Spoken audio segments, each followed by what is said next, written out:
While inducting the Beatles into the Rock and Roll Hall of Fame in 1988, Mick Jagger recalled the Rolling Stones' early association with the Fab Four. "We were doing Chuck Berry songs and blues and things, and we thought that we were totally unique animals," Jagger noted. "And then we heard there was a group from Liverpool, and they had long hair, scruffy clothes." Jagger continued to describe his bitter envy upon hearing Love Me Do for the first time. But they had a record contract, and they had a record on the charts with a bluesy harmonica on it called Love Me Do. "When I heard the combination of all these things, I was almost sick," he added. "Later on, they gave us our first big hit in England, which was a song they wrote called I Wanna Be Your Man," Jagger continued, noting the vital leg up. "And we were very grateful for that, because that really broke us in England. The example of the way they wrote and the original way that they crafted their songs wasn't lost on us. And later on, their success in America broke down a lot of doors that helped everyone else from England that followed. And I thank them very much for all those things." As the frontman hinted earlier in his speech, the Stones had Chuck Berry to thank prior to the Beatles.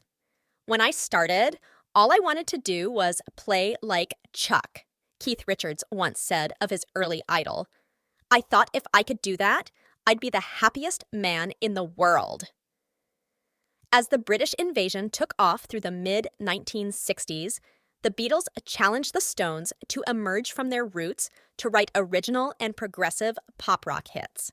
This saw the band hit the top of the charts with 2 singles in 1965 and explore psychedelia in their Satanic Majesty's Request. Despite many stylistic divergences through the years, the Rolling Stones remained loyal to their roots in classic rhythm and blues music, especially that of Chuck Berry.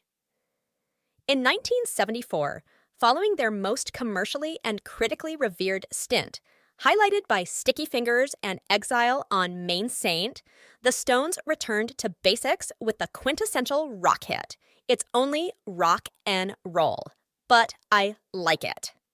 The title has been used a lot by journalists. "The phrase has become a big thing," Jagger once said of the hit. That version that's on there, the album of the same name, is the original version, which was recorded half in Ron Wood's basement, if I remember rightly. It was a demo. To complement the track's iconically straightforward title, the Stones modeled it on Berry's classic rock and roll style. "It's a very Chuck Berry song, but it's got a different feeling to it than a Chuck Berry song," Jagger continued. "You can't really do proper imitations of people. You always have to start out by imitating somebody." Jagger then used fine art to explain how the band worked from Berry's structure. "In painting, some famous artist always starts out by being an impressionist," he added, "and then they become the most famous abstract artist. Or an actor starts out by imitating someone else's style, and then you develop your own. And I think that's what happened with this band and all the musicians that have played in it.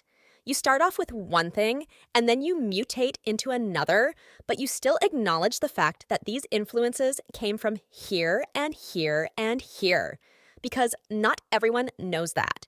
But you make this new amalgam, and out of all this different music, all out these blues, out of all this country music, out of all this jazz and dance music and reggae music, you make something that's your own."